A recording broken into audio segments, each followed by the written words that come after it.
Buen día a todas las personas que nos acompañan nuevamente allá al otro lado de sus equipos.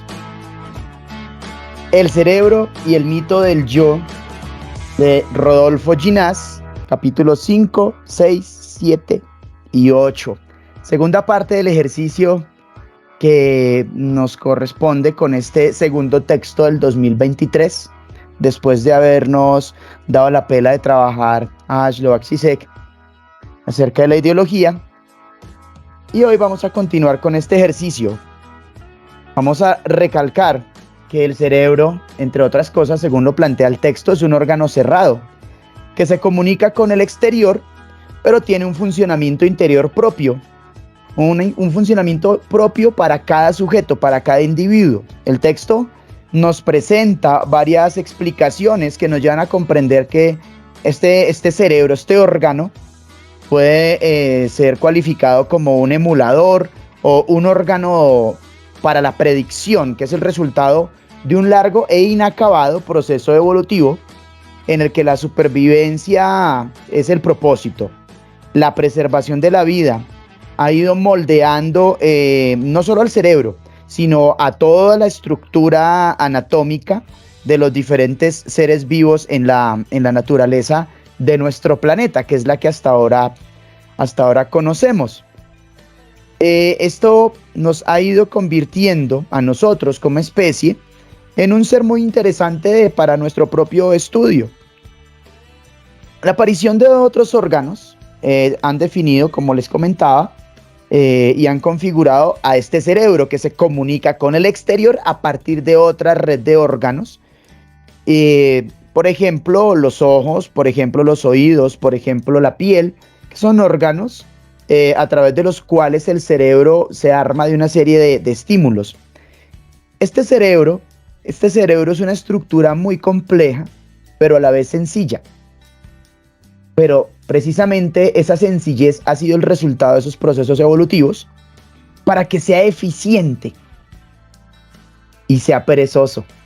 El cerebro, como de manera paradójica, es un órgano perezoso porque él busca atajos, él busca optimizar, él busca ahorrar energía, ¿sí? Como órgano, él busca optimizar todos sus recursos. Lejos de ser un organismo perfecto, como de pronto se puede plantear desde la mitología judeocristiana, ¿sí?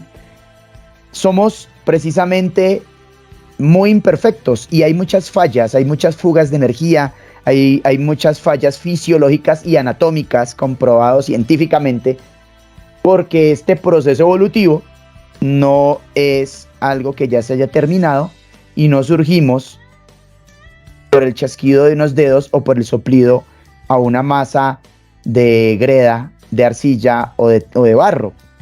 Somos lo que somos. Parece que eso que somos es por nuestros cerebros. Parece, digo yo parece porque tampoco hay últimas palabras y eso se tratan estas discusiones y estas charlas que vamos a tener. Y lo que estos cerebros hacen con lo que les entra y con lo que ellos ya tienen adentro es lo que se podría determinar como la realidad individual de cada persona. Es decir, cada uno de nosotros allá adentro es una realidad, es un mundo. Y ahí uno podría citar muchas frases coloquiales como precisamente eso. Cada cabeza es un mundo. Y tiene bastante sentido, porque cada cerebro tiene una configuración diferente a partir de todas esas influencias que le llegan y de las cuales él se construye. Y entonces nos construimos a nosotros mismos a partir de lo propio y de lo ajeno. Y de lo que nuestro cerebro alcanza a inervar, es decir, lo que desde sus redes neuronales él alcanza a conectar. Mi cerebro conecta con el dedo meñique de mi mano izquierda y el dedo meñique de mi pie derecho y hasta allá él conecta con todo eso. Y eso hace parte de mí, pero también lo externo, con lo que también conectamos, pero que no está inervado de manera anatómica a nosotros, pero que sí está conectado con nosotros. Por ejemplo, los conceptos que nos mueven cotidianamente, como la patria, por decir un ejemplo. La patria es un concepto ajeno a nosotros, pero que nosotros podemos estar conectados con ese concepto y hacerlo parte de nosotros mismos, y así entonces determinar nuestra llaneridad, nuestra colombianidad, nuestra digamos, fórmula cultural y nuestro acervo cultural. Todos estos conceptos a veces llevan a que la gente se haga matar por ellos. Entonces la gente se puede hacer matar porque establece una conexión que le ayuda a definirse a sí mismo. Por ejemplo, una conexión con un equipo de fútbol. Entonces yo soy del hincha del equipo de fútbol La Tapita y yo soy enemigo de los hinchas del equipo de fútbol Los Tronquitos. Y entonces cada vez que nos encontramos en un partido y ofenden a mi equipo, como es mi equipo, como hace parte de mí, como yo lo inervé, lo conecté a mí y lo hice parte de mí mismo, entonces estoy dispuesto, cuando estoy metido en ideologías fuertes, a hacerme matar por eso. Y es que el cerebro tiene esa capacidad unificadora. El cerebro tiene una capacidad unificadora y nos permite agrupar cosas. Y tiene dos elementos muy interesantes. Uno es la flexibilidad neuronal, esa capacidad de adaptación tan increíble del cerebro, pero también es rígido al mismo tiempo, porque alcanza a establecer, por ejemplo, lo que en Ginás, en el cerebro del mito del yo, se llaman los patrones de acción fijos. Que los patrones de acción fijos son esas cosas que ya quedan ahí en la impronta del cerebro, en el núcleo, y que se convierten en elementos que determinan acciones de nosotros que ya inclusive hacemos sin pensar, y que están muy relacionados con nuestras propias lógicas traumáticas y que están relacionados efectivamente con la manera en la que nosotros conectamos con X o Y tipo de ideología. Entonces, pues es algo muy complejo cuando hablamos nosotros de este tema a partir de, por ejemplo, las filiaciones políticas, a partir, por ejemplo, de las decisiones personales involucradas con, no sé, identidad, gustos sexuales, que los llaman, no sé, creo que todavía les llaman parafilias. Entonces, que si a usted le gusta en su intimidad, que le apliquen en un texto de Zuleta, él decía que le unten betún en el cuerpo, ¿sí? O sea, hay una cantidad de elementos propios de la naturaleza, de la sexualidad de las personas, pero que siguen viéndose como un tabú. Inclusive, la forma en la que amamos también depende, y la forma en la que sentimos también depende, según lo planteado en el texto. Queremos ser claros en esto. Según lo planteado en el texto, también depende de esos patrones de acción fijos. Aprendemos a escoger pareja, aprendemos a escoger amigos, amigas, a partir de estos elementos que han ido configurando lo que nosotros somos, el self, el sí mismo, el nosotros. Entonces, luego de esta introducción, muy buenas a Laurita, muy buenas a Enrique. ¿Cómo me les va? ¿Cómo estamos? Buenas noches, ¿qué tal? ¿Cómo van? Hola, buenas noches, buenas tardes, buenos días, maestro Mario, maestro Enrique.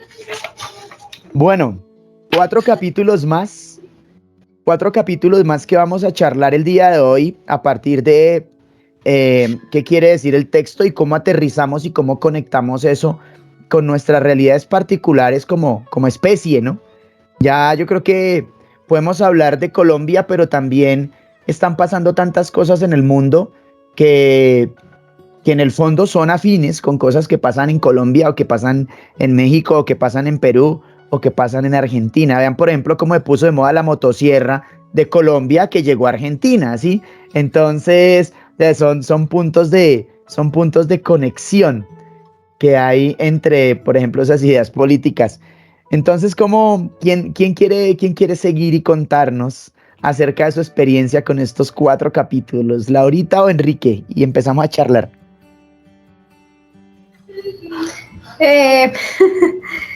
Empecemos. Pues bueno, Hágale, Laurita. me pareció pues clave ese hacer como ese reconocimiento de todo ese inicialmente gasto energético para cultivar esa, como decía en el texto, la ley universal de la pereza. Ese costo energético que pues eso tiene inicialmente traducido en años, porque pues son millones de años para llegar pues a lo que tenemos ahora, seres humanos y pues toda una biodiversidad. Pero pues hasta dónde el ser humano, con todas esas conexiones y uno de los textos de los que hacen mención uno de los capítulos, la evolución del ojo, cómo ve esa necesidad de visibilizar, de poder percibir esas imágenes para sobrevivir. Finalmente nosotros, la especie humana, los mamíferos y otros animales, esa capacidad pues de movilizarse de un lugar a otro les dio esa facultad de poder ver. Pero pues eso no fue de la noche a la mañana, eso se tardó pues millones y millones de años para que sucediera a través pues de muchos ensayos y mucho error, llegar digamos hasta este punto. Pareciera que culturalmente necesitáramos de muchos ensayos y muchos errores para recapacitar o para ver que realmente es insostenible las prácticas que estamos realizando como especie humana. Una de ellas, el consumo exacerbado, desmesurado de, por ejemplo, los combustibles fósiles. Ya pasamos el umbral, ya estamos, digamos, en un punto de inflexión, como lo citan en un documental de Netflix, Romper los Límites se llama, donde pues Johan, no recuerdo el apellido, y David Attenborough y otros científicos empiezan a hacer mención de cómo hemos pasado a esa zona de alto riesgo, teniendo pues todas y todas estas estructuras tan valiosas, que el ojo, que el cerebro pues está conectado, conecta todo desde, como decía el maestro Mario ahorita, mis manos, mis pies, todo está conectado con todo, pero cómo no podemos conectarnos al planeta, ser parte, digamos, de ese planeta, traduciendo esto, o mejor dicho, llegando a puntos de inflexión desde diferentes escenarios que en este momento son catastróficos ambientalmente hablando. No logramos como copiar un poco de esa evolución que pues se tomó todo ese tiempo para llegar pues a lo que estamos.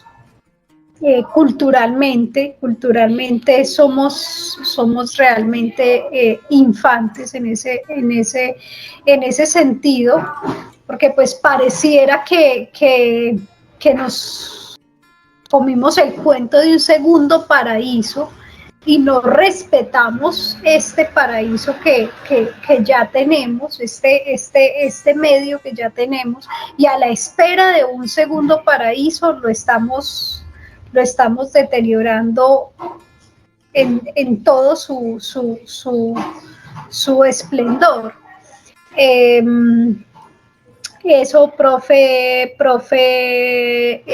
Mario, hacer pues como el llamado de que si bien estamos biológicamente, física, estructuralmente estamos, hablemos de diseño, muy bien diseñados, pero pues culturalmente ahí nos quedamos y debemos de dar un salto que marque la diferencia como especie. De lo contrario, pues sería esta era, la era más corta que ha vivido el planeta, la era del antropoceno, porque de manera apresurada nos estamos asomando a la extinción masiva. Excelente inicio, Laurita, porque nos dejas varios elementos para ahorita hacer nuestras charlas, nuestras intervenciones, el asunto del movimiento, como esa estrategia de supervivencia, el tema del ensayo y error como un símil de lo que es la evolución, ¿sí? Pero además de eso también el tema de somos como especie unos infantes, no unos niños, pero ahorita vamos a hablar de cómo no somos unos niños cualquiera, somos unos niños malcriados, ¿no? Como especie en términos culturales. Profe Enrique, ¿cómo le fue con los 4 capítulos? Buenas noches. Bien, pues hubo varias cosas que me parecieron interesantes, otras que obviamente desde mi formación como filósofo no comparto, pero me gustaría, digamos, comenzar con una frase de Aristóteles, que la recordé, y yo dije, esto también se relaciona con el propósito que tiene Ginás al tratar de explicar cómo fue ese largo proceso evolutivo, y la frase pues versa lo siguiente. Dice, la naturaleza no hace nada incompleto ni en vano, ¿sí? Prácticamente, y pues considero que, digamos, el cerebro, como es el tema central del libro, del cerebro y el mito del yo, pues Ginás lo que nos está mostrando es también como todo ese largo propósito evolutivo, que obviamente está basado en la supervivencia, en la preservación de la vida, y que de alguna manera el cerebro se ha tenido que amoldar precisamente para preservar la vida, ¿sí? Preservar la vida en este caso, pues del ser humano. Y como también los diferentes órganos que nos componen, pues tuvieron que pasar por ese proceso, largo propósito evolutivo y proceso evolutivo.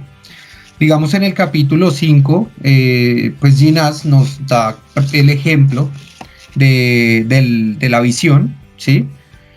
Y él, digamos, compara el reino vegetal, compara el reino animal, y digamos, pues nos muestra, digamos, el reino vegetal, cómo aprovecharon toda esa energía lumínica, ¿sí? Convirtiéndola en alimento, que en últimas pues se convirtió en todo este proceso de la fotosíntesis, en donde pues la planta tiene que sintetizar carbohidratos, proteínas, grasas, y en cambio desde la parte del reino animal, pues lo que hicieron los animales fue aprovechar toda esta energía lumínica y convertir todas esa energía lumínica en señalizaciones neuronales. Entonces, bueno, esa parte me parece interesante, me pareció muy interesante cómo hace toda la descripción del proceso evolutivo del ojo, ¿sí?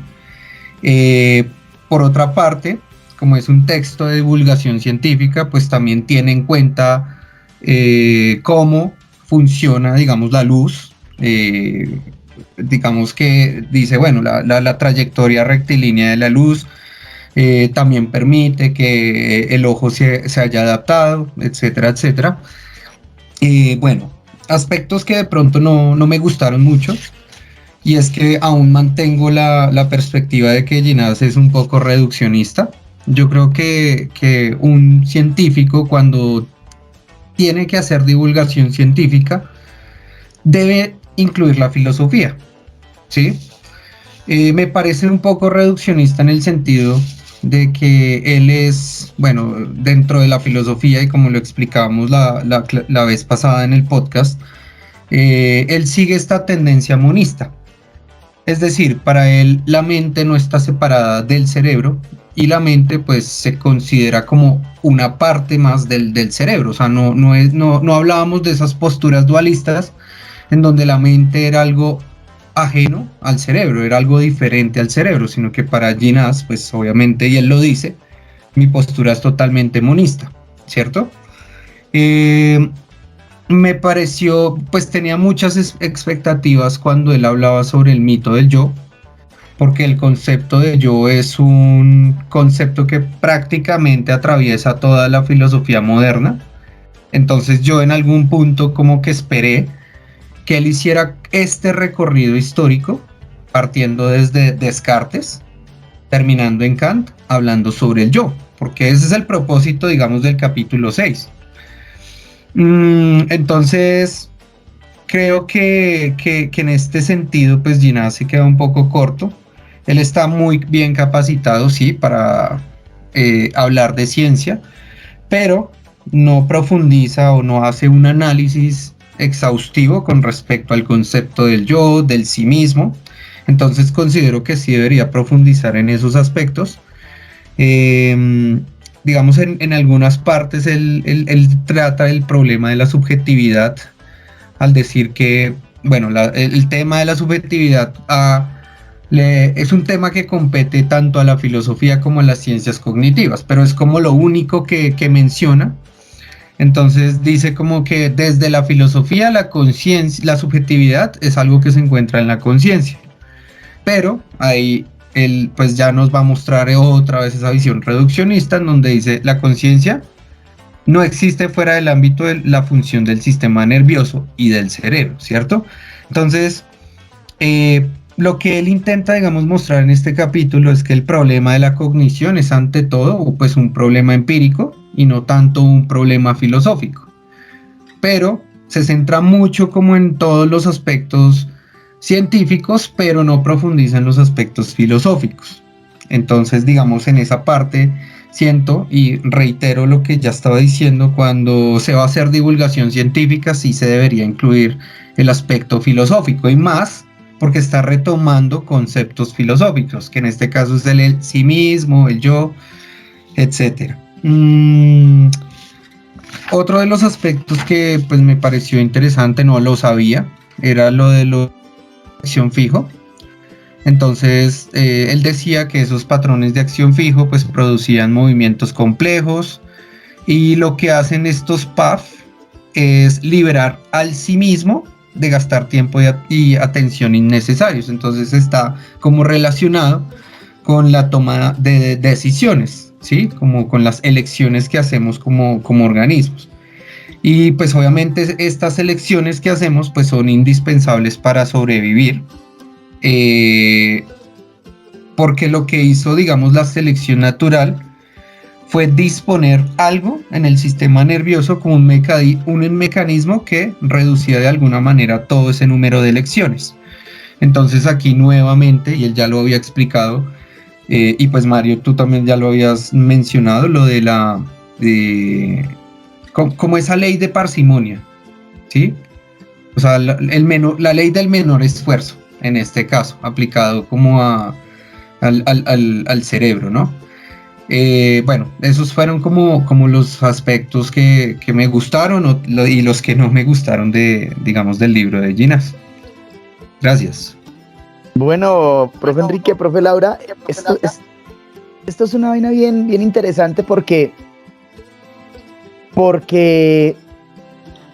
bueno, son 12 capítulos, llevamos 8, nos falta el remate, nos faltan 4, que eso ya se nos fue ya para hacer esa entrega en el 2024, pero pues igual nosotros no nos regimos por esos patrones calendáricos, sino que nosotros tenemos ahí otros ritmos de trabajo distintos, entonces no hay rollo. El asunto, cuando su merced menciona la naturaleza no hace nada incompleto y en vano de Aristóteles, es supremamente interesante traerlo a colación en este momento, precisamente porque cada elemento que determina biológicamente a cada especie que existe en este momento es un elemento que le ha permitido precisamente eso, existir. ¿sí? Entonces, si por ejemplo, a veces en clase de biología le digo yo a los muchachos, bueno, si un oso polar, por una alteración genética, no naciera con esas características de entre comillas, ser blanco, porque pues realmente los osos polares no es que sean blancos. De hecho, el cuero, para ponerlo en términos muy coloquiales, el cuero de un oso polar es negro. Y el pelaje, en varias capas, es transparente. Lo que hace es que pues está reflejando el entorno, entonces por eso se ve blanco la pigmentación del oso polar. Pero vamos a suponer que un oso polar, les digo yo a los pelados, naciera con manchas negras y cafés. Digo, ¿qué posibilidades de supervivencia tendría un oso polar en el Polo Norte si tuviera manchas negras y cafés? Pues se extingue, se muere, porque o se lo come otro bicho porque es demasiado notorio en la nieve, o no puede cazar porque sus presas lo ven muy fácilmente, ¿sí? O no lo escogen para que reproduzca porque lo considerarán de pronto, vamos a poner entre comillas, poco atractivo para una hembra de la especie. O sea, hay muchos factores allí, ¿sí? Entonces, pues no funciona. Es decir, que nosotros, y lo explica Ginás ahí, que tengamos los ojos, por lo menos nosotros, igual que otras especies, los ojos acá al frente, la vista binocular, ¿sí?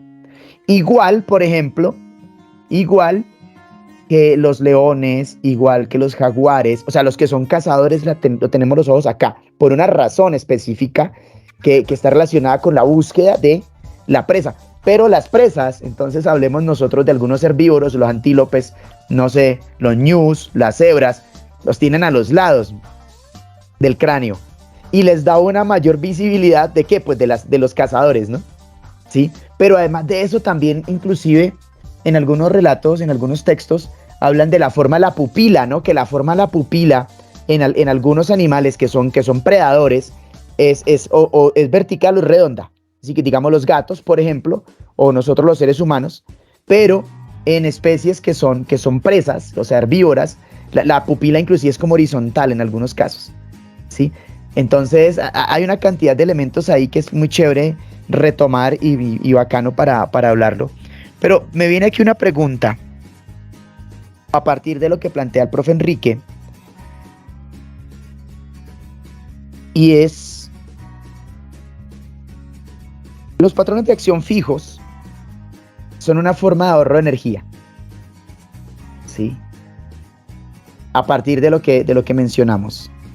Y como una forma de ahorro de energía, ¿será que eso está relacionado con nuestras posturas ideológicas?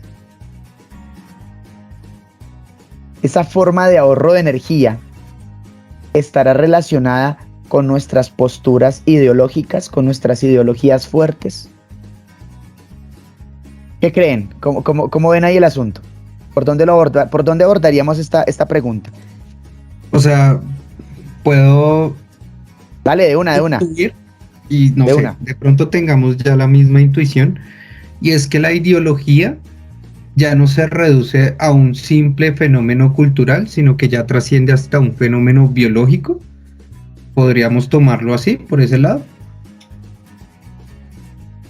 Puede ser, en términos de que el patrón de acción fijo, a partir de lo que nosotros hablamos de la plasticidad, pero también de la rigidez neuronal, cuando tú tienes ya una postura, cuando tú has aprendido algo, es porque en el cerebro las interneuronas han creado una red de comunicación de neurotransmisores que cada vez que tú vas a montar bicicleta se activa esa red.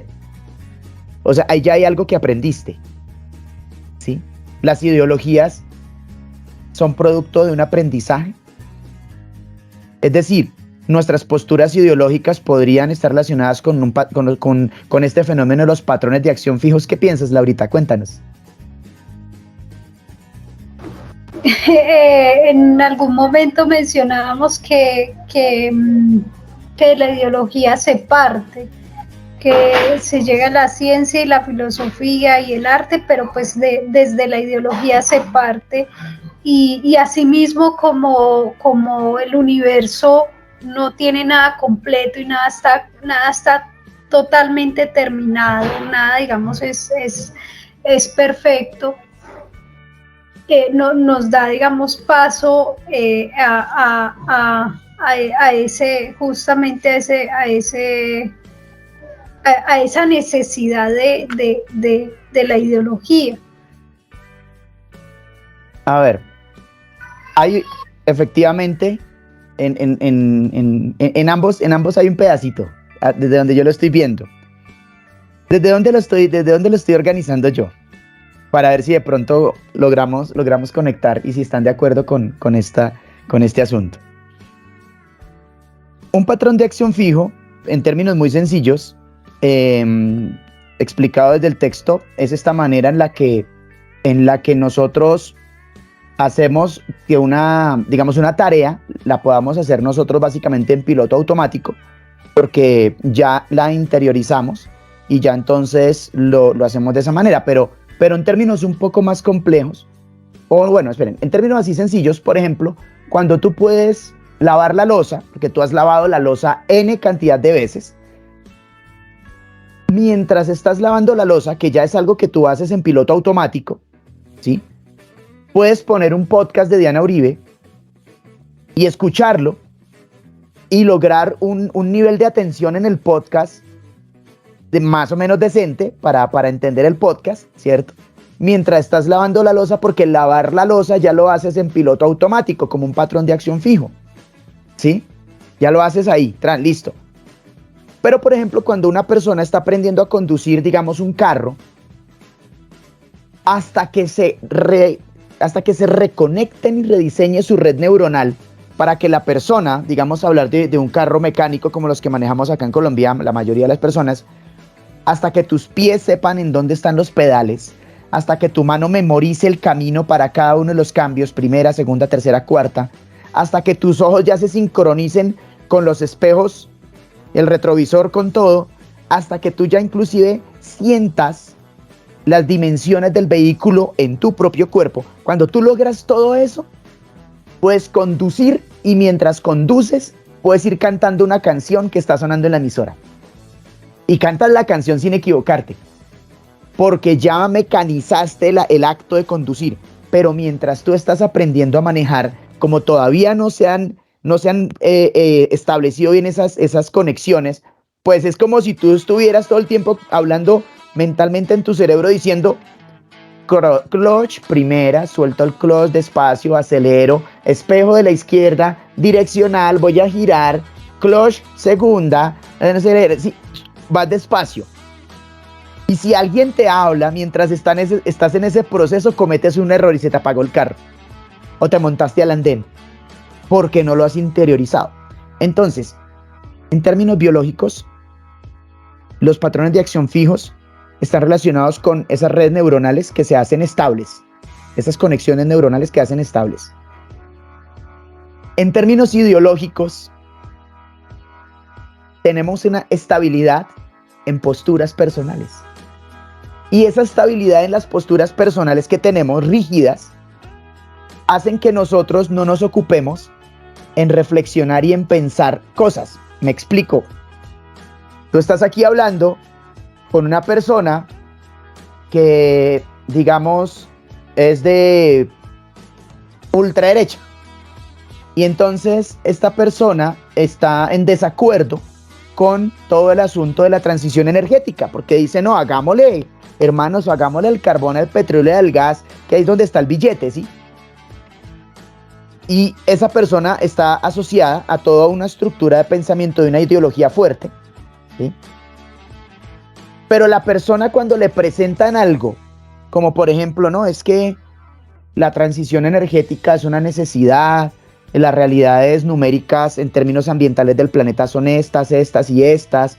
En Colombia, lo mejor que tenemos no es el petróleo, el gas y el carbón. En Colombia lo mejor que tenemos es el capital humano y los recursos naturales, como el agua, las plantas, la biodiversidad. Eso es lo mejor que tenemos, no el petróleo. Pero la persona, en lugar de sentarse a revisar eso, en la pereza, en el ahorro de su patrón de acción fijo, desde su ideología fuerte, simplemente lo va a negar y se va a parar en la raya y se va a mantener en su posición cómoda, ¿sí? y no se va a permitir la posibilidad de, oiga, ¿por qué no leemos un poquitico sobre este tema?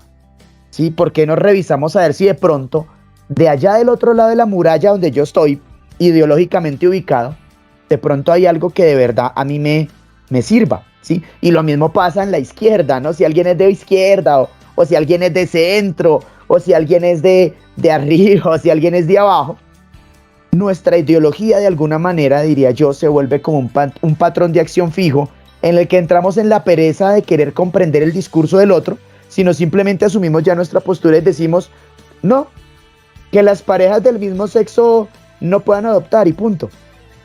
Pero no entro vamos a revisar el discurso. Enrique, cuéntanos. Me parece muy interesante lo que estás diciendo y estaba pensando que de pronto los medios de comunicación y toda la información que se transmite en las redes sociales también refuerzan esos patrones de acción fijo, porque la información siempre se presenta de una manera que permite ahorrar, que la persona no sé, se siente a leer la información, porque si tú te das cuenta, las peleas que se arman en las redes sociales frente a un encabezado y también cómo se presenta ese encabezado, que uno se da cuenta que las personas no leen el contenido. O sea, está el encabezado, pero empiezan a sacar un montón de cosas que uno dice, pero de verdad no han leído el contenido porque de eso no está tratando. Entonces siento que las redes sociales y los medios de comunicación también se empeñan en mantener esos patrones de acción fijo, pues ligados obviamente a los temas ideológicos, y pues dependiendo también de cómo presentan la información. Entonces que estaba pensando como en eso de acuerdo a lo que tú nos estás comentando. No sé si ustedes vieron hace tal vez una semana en estas publicaciones de un medio de comunicación que se llama Pulso, publicaban una foto de Pirri con un titular, esto lo vi en Instagram, y decía, Pirri se arrepiente de votar por Gustavo Petro, casi más o menos lo parafraseo. Y yo entré a leer los comentarios de la gente. No, y pues eso es una lucha de izquierdas, derechas, centros, pobres, ricos, etcétera, y la cantidad de cualificaciones que nos damos nosotros ahí para mantenernos distantes los unos de los otros. Y entonces yo dije, ve, ¿esto dónde habrá salido? Fue una entrevista que le hizo Juan Diego Alvira a Pirri.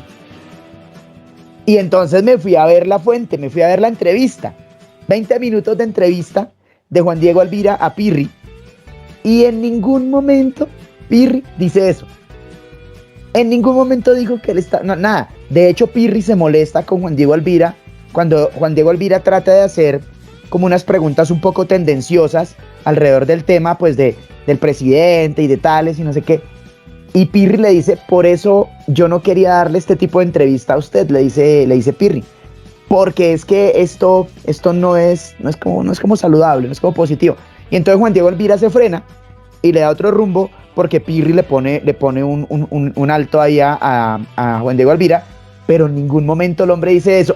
Inclusive, en el pequeño fragmento que escriben de, digamos, pseudoartículo que ponen ahí en los de Pulso, además de eso, afirmaban que Pirri estaba diciendo que este gobierno estaba como viciando todos los procesos de los medios masivos de comunicación.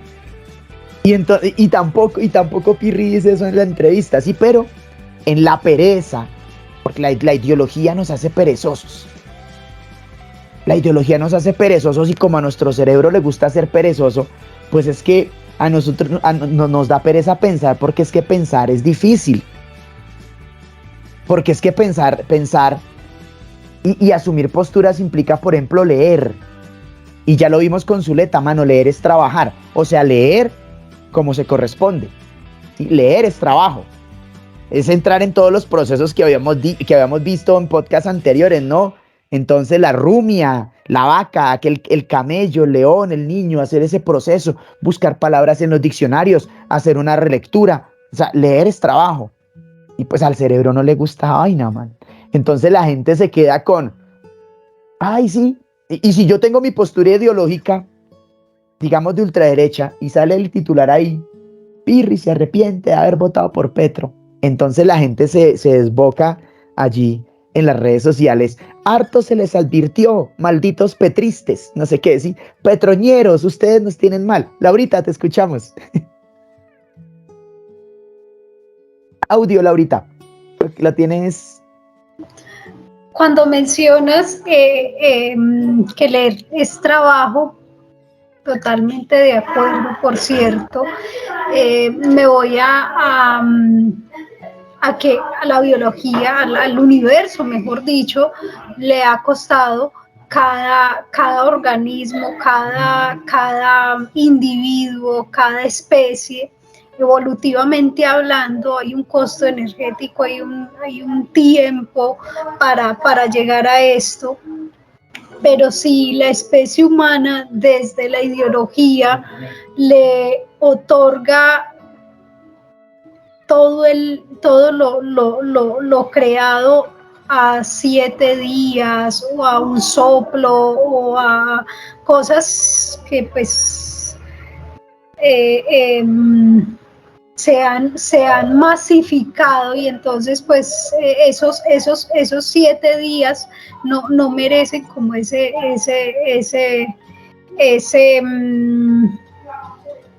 o esos 7 días, mejor dicho, le otorgan como esa, bueno, si esto se hizo de un momento a otro, pues así mismo puede pasar con todo, y pues no trabajemos, no nos dediquemos, no invirtamos energía, porque anulamos todo el tiempo que se tomó el universo para llegar hasta donde estamos. Si bien es cierto, cada paso que da el universo es para hacer las cosas mejor, para que todo funcione mejor, pero aún así nosotros, por otorgarle a través de la ideología todo a un soplo divino o a unos 7 días, nos olvidamos de todo el costo que ha tenido el universo para llegar hasta donde estamos.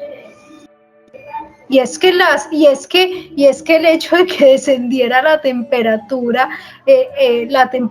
no fue descendiendo de un momento a otro y se unieron las partículas y se crearon los elementos y las biomoléculas y todo esto. No, todo eso se ha tomado muchísimos años, millones de años. Me hace recordar algo, Laurita, que hablaba yo con un primo. Un primo mío se fue a vivir a los Estados Unidos de manera legal. Consiguió todo, hizo todo el proceso y consiguió empleo y le dieron la visa para que trabajara él, a su esposa, se fue con su hijo y todo. Se fueron a vivir a Estados Unidos a ser profesor en Estados Unidos. Y ha construido una cantidad de cosas a partir de los beneficios económicos que significan ganar en dólares. Las ha construido acá en Colombia. Y me decía mi primo, hermano, tan feo que es cuando las personas, familiares o algo así, ven que uno alcanzó algo. Por ejemplo, no sé, el chino se pudo comprar un carro, o el chino se pudo comprar una moto, o el chino se pudo meter en la deuda para comprar un apartamento. Y la gente reduce todo al, uy, ese muchacho sí es de buenas. ¿Sí?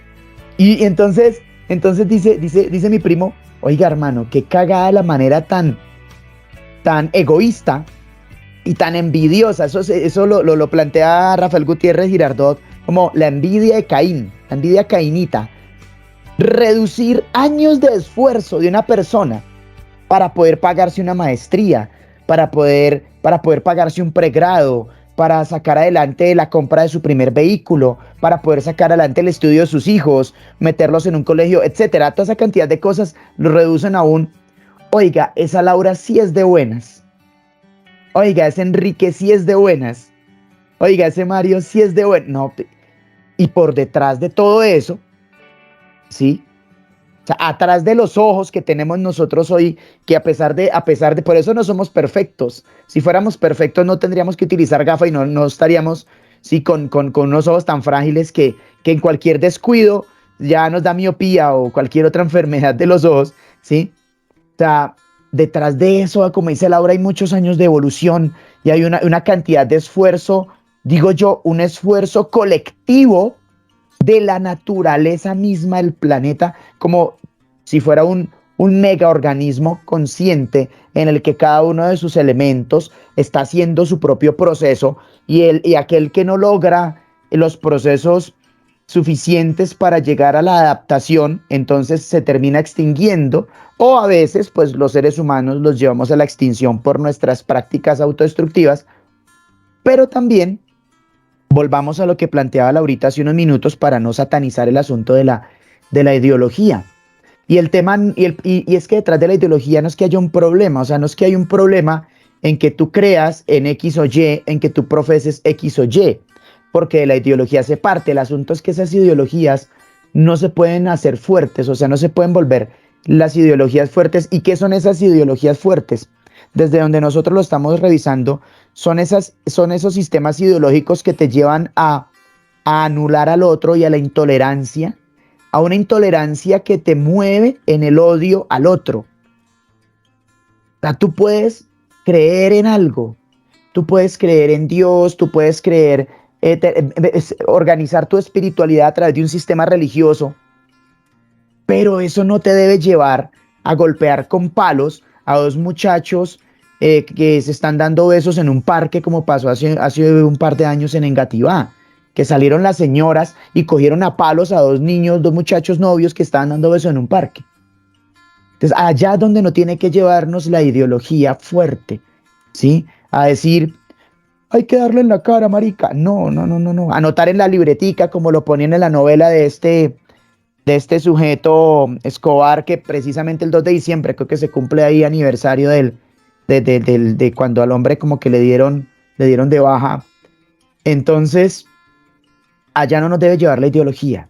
No podemos, porque todos tenemos nuestros sistemas ideológicos personales propios, porque nuestro cerebro es perezoso, porque nosotros tenemos también que optimizar recursos y optimizar energía y para dedicársela a otras vainas, ¿no?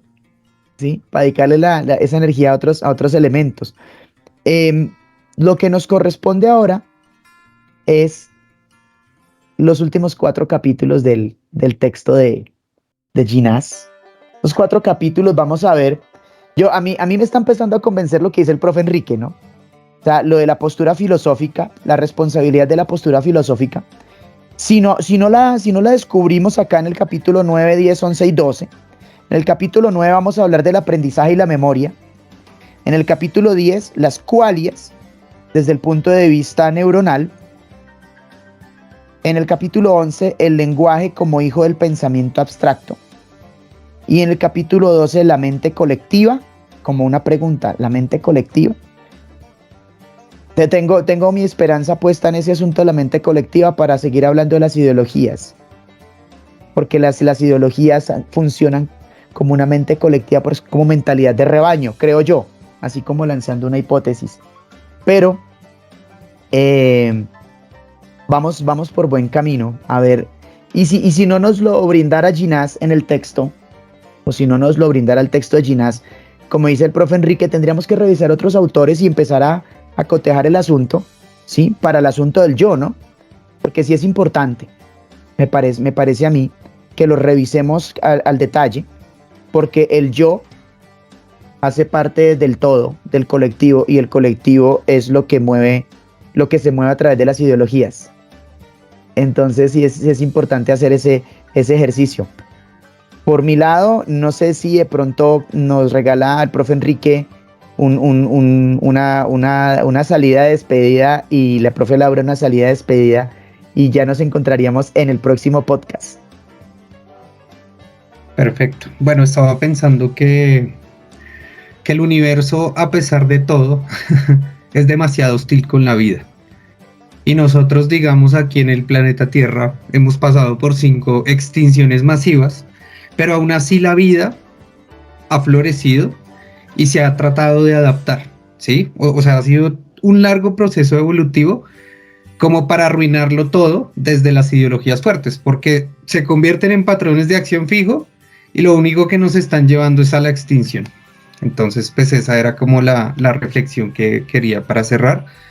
Y pues nada, Muchas gracias. Gracias. No, a ti, Enrique, muchísimas gracias. Laurita. Finalmente es hacer mención de que pues la ciencia, la filosofía y el arte nos dan los faros para no darle continuo a esa extinción masiva a la que vamos, porque pues, pero no tenemos como la captura masiva, culturalmente hablando, para atender eso que se nos está saliendo de las manos, eso que ya llegamos en muchos aspectos a puntos de inflexión. Ahí cuando menciono lo de puntos de inflexión es algo insostenible. Y ahí es donde uno dice qué tan mayores de edad, qué tan menores de edad es necesario que sea la cultura para no llegar, digamos, a esa extinción, porque pues nosotros somos autores de nuestra propia extinción. Esta es la era que al parecer va a estar menos tiempo, la era del antropoceno, porque además por ahí veía otras cosas de que se está camuflando el calentamiento global con esto de los aerosoles. Y uno dice, bueno, si lo estamos presenciando de esta manera, ¿cómo será realmente si se estuviera viviendo sin ese camuflaje? Entonces la invitación es es que es muy berraco uno decir, pasar de un pesimismo que pues está totalmente copado de eventos, de catástrofes ambientales que ya están sucediendo, para decir pasemos a un optimismo, porque pues ese optimismo se da así, solo si cambiamos a una cultura de minoría de edad por una de mayoría de edad. Laurita, muchísimas gracias. Sí, definitivamente tenemos que tratar de pasar de ser ese niño malcriado narcisista como especie a ser al menos un niño bien criado, no tan narcisista, o sea, pasar de la minoría cultural a una mayoría de edad cultural en términos kantianos, a partir de precisamente los elementos que acabas de mencionar como los faros, ¿no? Ciencias, artes y filosofía. Como unos pilares y como unos faros que nos pueden guiar un poquito. Entonces, pues nada, muchísimas gracias, Laurita, muchísimas gracias, Enrique, a todas las personas que continúan acá con nosotros al otro lado de sus dispositivos. Muchísimas gracias por este calendario, otro calendario que se nos fue trabajando juiciosos en Sinergia. Nos encontraremos para el siguiente podcast ya en el próximo calendario que se nos viene, en el calendario del año bisiesto 2024. Un feliz cierre de año saludable, con equilibrio en todos los aspectos posibles de la vida para ustedes, para sus familias, para sus seres queridos, ojalá pues para la mayor parte de personas posible, que hagamos un cierre bonito de este calendario 2023. Cuídense mucho. Un abrazo y nos vemos en enero para el siguiente podcast. Vale, bye bye, gracias. Gracias, adiós. Bye.